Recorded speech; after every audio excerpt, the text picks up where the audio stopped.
Ha resultado muy interesante para mí. En realidad no me esperaba, claro, no tenía claro completamente a qué venía, y creo que he visto ponencias muy interesantes. Y de hecho, bueno, voy a hablar un poco de video estereoscópico, de video 3D, y se preguntarán dónde está la conexión con el desarrollo sostenible. Y de hecho pienso que hay una conexión grande en las técnicas de video, de procesamiento de imágenes, de visión computacional, con lo que se está haciendo, porque en los últimos años las cámaras de fotos, las cámaras de video están por donde quiera hay un celular con una cámara, cuesta muy barato, y las computadoras también, y las técnicas de procesamiento de imágenes, las técnicas de video, de visión computacional, han comenzado a ser utilizadas de manera extensiva para resolver problemas que antes necesitaban muchas otro tipo de sensores u otro tipo de acciones. Así que, aunque parezca que no hay ninguna conexión, de hecho todas las técnicas que estamos utilizando nosotros para la conversión de video de 2D a 3D, o para la reconstrucción de imágenes, o todo lo que tiene que ver con el problema del video estereoscópico, es perfectamente aplicable a otros problemas concretos de la visión computacional, como puede ser la segmentación de imágenes de hojas de café, como hay un proyecto muy interesante que tienen aquí en la universidad, para buscar o para clasificar los problemas nutricionales que pueden tener las plantas de café. Y así como ese, hay muchos otros proyectos que son, que resultan, se pueden resolver o se pueden, digamos, enfrentar utilizando técnicas de visión por computadoras y de procesamiento de imágenes. Entonces, yo en particular voy a hablar hoy de video 3D basado en la percepción, el procesamiento de video 3D basado en la percepción. Me disculpo porque la presentación está en inglés, yo voy a hablar en español, pero todo lo que está escrito está en inglés, así que, bueno, es la presentación que está. Bueno, un poco de lo que voy a hablar, explano un poco la planificación de lo que voy a decir. Primero vamos a hacer una breve introducción de cosa es la visión 3D. Vamos a introducir un sistema de comunicación 3D, y bueno, vamos a preguntarnos en primer lugar si todo está resuelto, ¿no? Y si necesitamos hacer algo diferente o algo nuevo de lo que ya existe.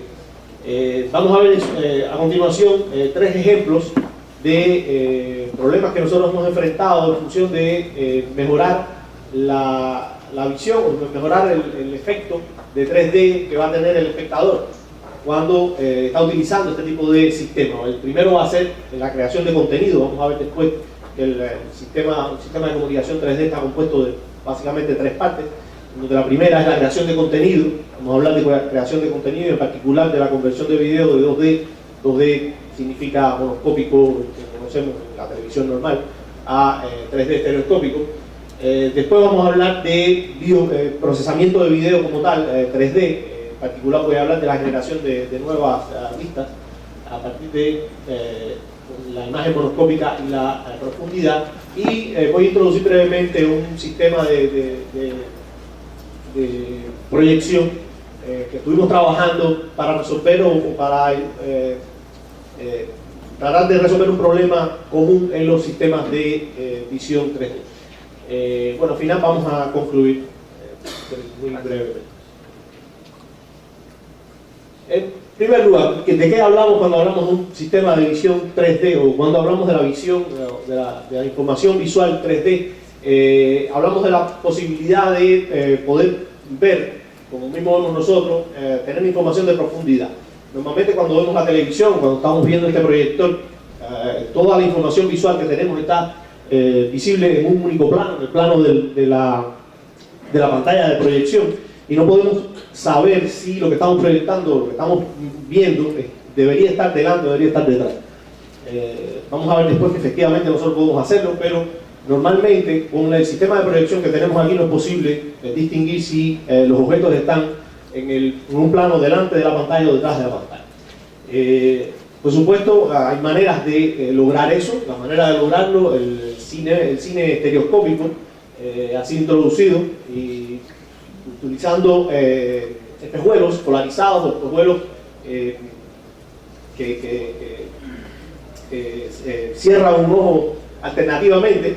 Es posible proyectar una imagen estereoscópica, en la cual tenemos efectivamente una percepción de profundidad. Podemos ver objetos que están delante de la pantalla, objetos que están detrás de la pantalla y podemos distinguir perfectamente dónde están. Igual los televisores que se están introduciendo en el mercado, que tienen información 3D, también a ver con los espejuelos, eso permite obtener una representación de imágenes con profundidad.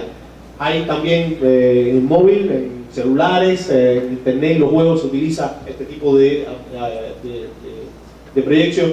Y bueno, cómo capturar o cómo generar las imágenes para que sean utilizadas en este tipo de display. La primera solución, la más simple o la que está siendo utilizada de manera general en el cine, ponemos dos cámaras. Nosotros tenemos dos ojos. La manera de tener una visión estereoscópica efectivamente es tener una captura con una cámara como si fuera nuestro ojo izquierdo y una captura con una cámara como si fuera nuestro ojo derecho. Y al final, con esos dos videos podemos construir la visión 3D. También la animación, los sistemas de gráficos por computadora.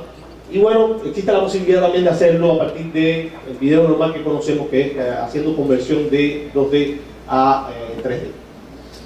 ¿Sí?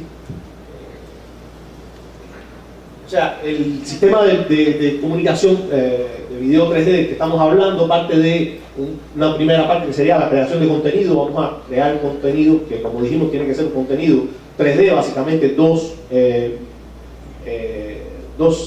videos simultáneos, uno para el ojo izquierdo, uno para el ojo derecho.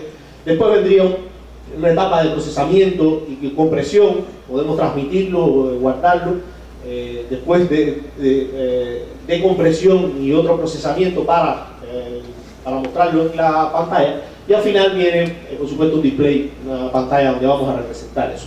Evidentemente hay un conjunto de componentes. Nosotros vamos a hablar fundamentalmente del primero y el segundo, y un poco al final del tercer elemento. Un poco para explicar qué cosa es el video estereoscópico. Cuando hablamos de visión estereoscópica estamos hablando de visión binocular, en la cual tenemos dos imágenes, una para cada ojo, y hay algún mecanismo de separación de esas imágenes para poderlo representar. El mecanismo de separación normalmente son los espejuelos, que pueden ser polarizados, que pueden ser de colores, los analíticos, azul y rojo, o puede ser espejuelos activos, que lo que hacen básicamente es tapar un ojo y el otro de manera alternativa, muy rápido, a razón de 60 veces por segundo. Y de esa manera podemos separar las imágenes para que el ojo izquierdo vea la imagen izquierda y el ojo derecho vea la imagen derecha.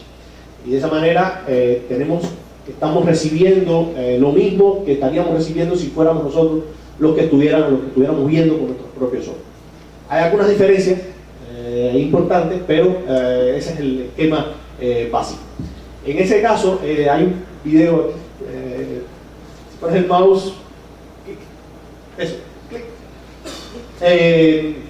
En ese caso, la información de profundidad está contenida o puede ser representada en la disparidad.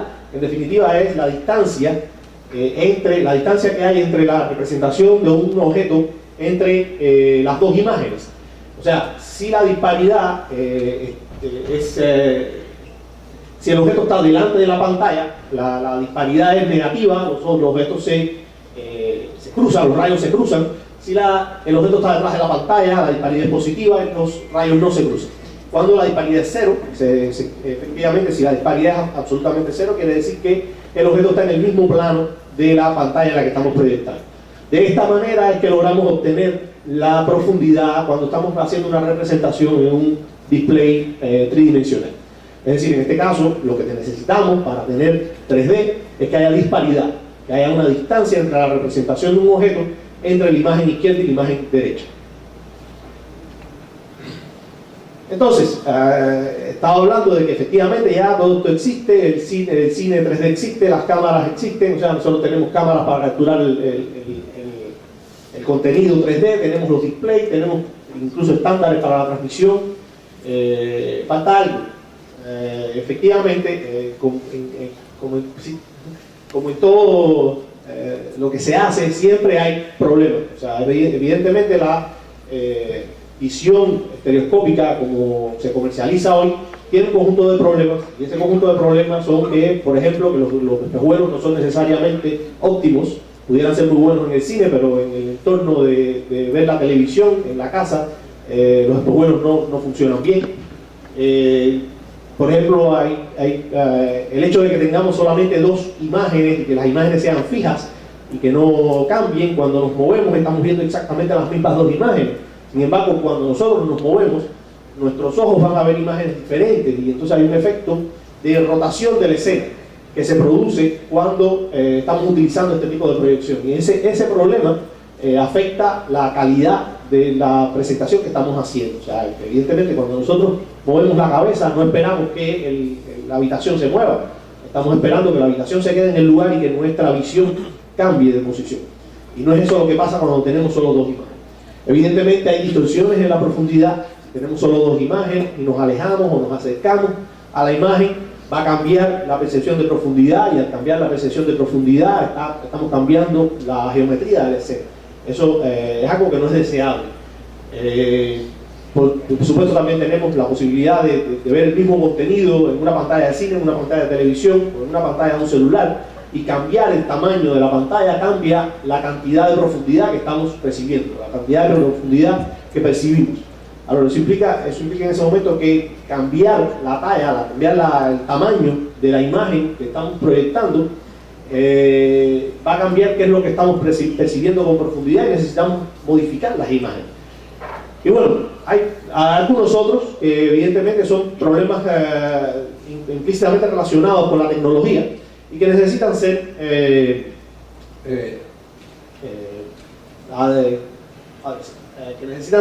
tratados, ¿no? Necesitamos trabajar sobre ello. ¿Cuál sería la solución? Bueno, evidentemente necesitamos cambiar las imágenes, es el problema, ¿no? Ya vimos que cuando me movía las imágenes no cambiaban, y sin embargo deberían cambiar. Al final todo vuelve a cambiar la imagen que tenemos, y para cambiar la imagen, ¿qué necesitamos? Necesitamos saber el contenido, necesitamos además la información de profundidad, y necesitamos también generar una nueva imagen a partir de la primera imagen y la imagen de profundidad. Puedes hacer hacia adelante. Bueno, básicamente lo que quería mostrar es que las imágenes son diferentes, son ligeramente diferentes, porque evidentemente lo que vemos con nuestros dos ojos es prácticamente lo mismo, pero en la pequeña diferencia que hay entre esas dos imágenes está codificada la información de profundidad, y eso es lo que necesitamos cambiar. O sea, necesitamos modificar las imágenes de modo tal que la pequeña diferencia sea un poquito distinta de la que es originalmente, y para eso necesitamos la información de profundidad y la información de la imagen para crear una nueva imagen. Entonces, en este tipo de procesamiento, o sea, cuando estamos hablando de modificar la imagen utilizando la información de profundidad, hay tres aspectos que son esenciales, tres aspectos que necesitamos tener en cuenta. El primero es cómo obtenemos la información de profundidad. Ese es el primer paso. Normalmente lo que tenemos son imágenes, no tenemos la profundidad directamente. Tenemos que obtener esa información de profundidad, ya sea a partir de varias imágenes, o a partir de una sola imagen, o a partir de un video. Tenemos después que generar la nueva información, generar esa nueva imagen o generar esa nueva información. Sería efectivamente, ok, estaba aquí. Decía que hay tres problemas que tenemos que tratar. El primero es obtener la profundidad, el segundo es a partir de la profundidad de la imagen generar la nueva imagen, y para generar esa nueva imagen evidentemente tenemos que mover los píxeles, la información de profundidad, la información de color que conocemos, hacia la nueva posición, respetando la disparidad, y tenemos que llenar la información que no existe, tenemos que crear información que no existe, porque cuando nos movemos evidentemente hay zonas que se vuelven visibles que antes no se veían. Y en ese tipo de información hay que generarla a partir de lo que conocemos, a partir de la estructura de la imagen que conocemos, a partir de la información visible. Y bueno, el otro problema normalmente es cómo transmitir ese tipo de información. Y en ese momento estamos hablando de los métodos de compresión, los estándares de compresión de imágenes y videos. No voy a hablar de esto. Bueno, entonces, entre esos tres problemas voy a empezar, voy a hablar primeramente del primer problema de la creación de contenido, y en particular voy a introducir un método de conversión de video de 2D a 3D que hemos creado.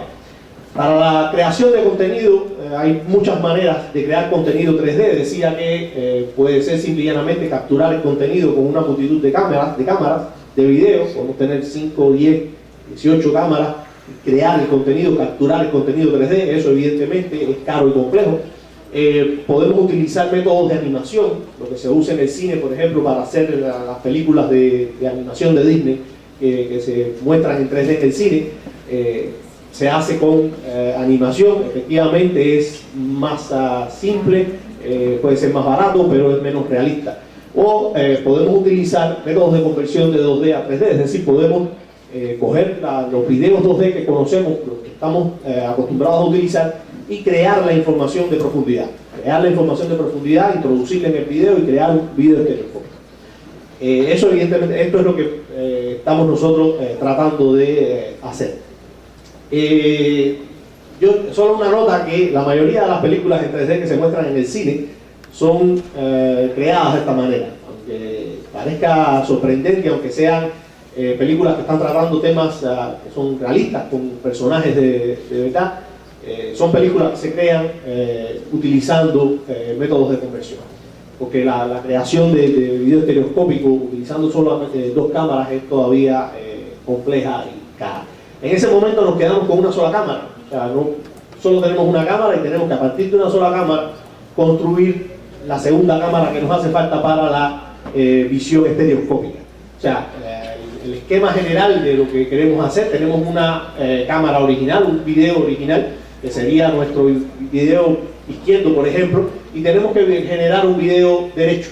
Ese hay que sacarlo de la información que tenemos ahí, en el derecho. O sea, los 2 pasos esenciales: la extracción de la profundidad y la generación de las nuevas vistas, ya sea para visión estereoscópica con espejuelos, o para visión autoestereoscópica, en la cual no necesitamos espejuelos, pero necesitamos muchas más vistas, normalmente entre 9 y 16. Ese es el esquema general de lo que hay que hacer. Es muy simple: buscar la profundidad a partir de una imagen plana y generar una nueva imagen. Ahora, ¿cómo es que se hace esto? Bueno, hay dos vías bien distinguidas, que se distinguen bien. La primera, podemos hacer eso empleando mucho tiempo en una computadora y con mucho, haciendo, tomándonos nuestro tiempo para hacer cálculos y incluso hacer cosas manuales. En ese caso sería offline, no hay ninguna... Podemos dedicar tiempo, básicamente, y energía y dinero a hacer la conversión. O se puede hacer la conversión también online. En realidad esta es offline y esta online. Se puede hacer en el mismo momento en que el video está caminando, hacer la conversión en tiempo real. O sea, nos llega una imagen del video y tenemos que convertir en tiempo real ese video a 3D. Si estamos viendo televisión en vivo, eso es lo que habría que hacer. O sea, tendríamos que aplicar un tipo de tecnología que sea como esta. Y esta es la que estamos nosotros tratando de resolver. Evidentemente, la primera pregunta que hay que hacerse es si tenemos información suficiente en una imagen 2D para resolver nuestro problema, para poder extraer de esa imagen 2D la información de profundidad. Y yo estoy seguro que si les pregunto aquí si este señor está delante de este elefante que no se ve mucho, todos me van a poder decir que sí, que efectivamente él está delante del elefante. Y que si les pregunto si el edificio este está delante del señor aquí, todos me van a decir que no, porque sabemos nosotros, desde que somos chiquiticos, estamos aprendiendo a interpretar las escenas y somos capaces de saber en una escena, aunque no tengamos la información de disparidad, aunque no tengamos visión binocular de nuestros dos ojos, somos capaces de distinguir cuál es el orden de los objetos en la escena. En ese caso, podemos utilizar, nosotros, ¿qué es lo que utilizamos? Utilizamos otros índices que existen ya en